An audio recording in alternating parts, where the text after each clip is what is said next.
Gantt's release asked in Habeas Corpus Writ, Atlanta Journal, Tuesday, April 29, 1913, page 1, column 2. Petition made to Judge George L. Bell and will be heard at 4 o'clock.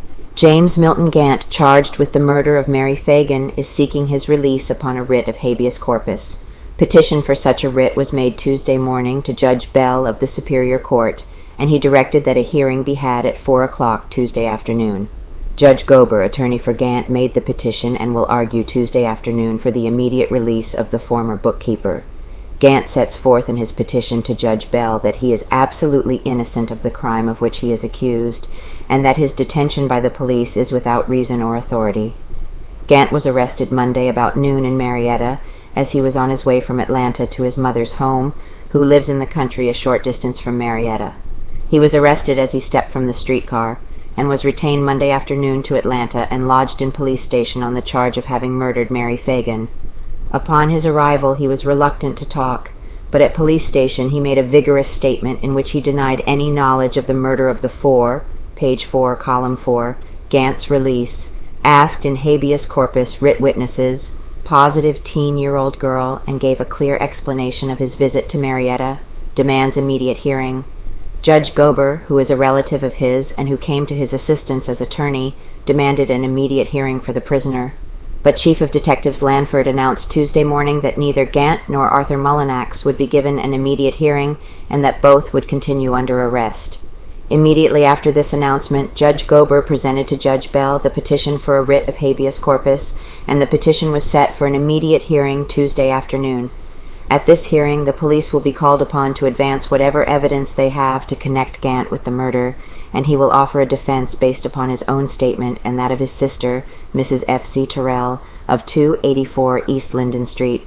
She says that he spent Saturday night, the night of the murder, at her residence where he made his home, and he insists also that he returned to his sister's residence at about 10:30 o'clock and remained there during the night. Their statements vary in that she says he came home for supper, while he admits that it was 10:30 o'clock before he returned. His statement: "I did not kill Mary Phagan. I haven't seen her within a month. I am innocent, and I swear it. What he did Saturday. Now I'll tell you exactly what I did Saturday. First, I saw the memorial parade.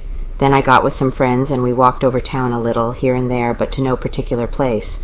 I was intending to leave town Monday. A pair of old shoes I had worn a month ago were down at the pencil factory.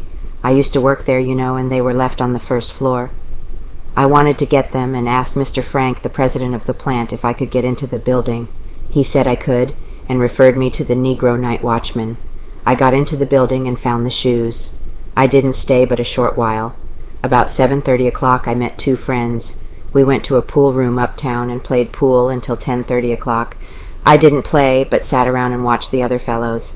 When I left the pool room, I went directly to my sister's home on Linden Street. She met me at the door.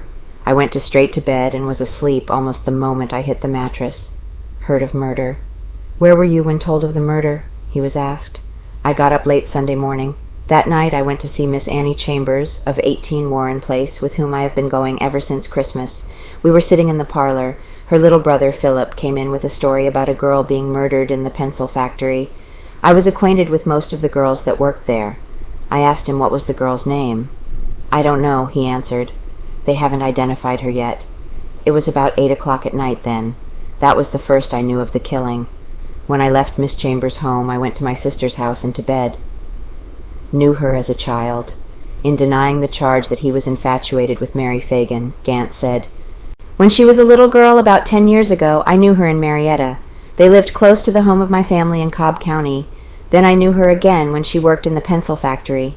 I had never paid her any particular attention and was not in love with her. I don't guess she was in love with me.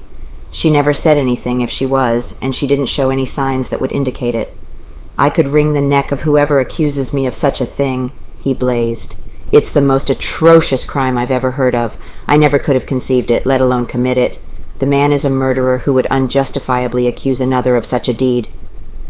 Gantt was bookkeeper at the National Pencil Company until 3 weeks ago when he was discharged.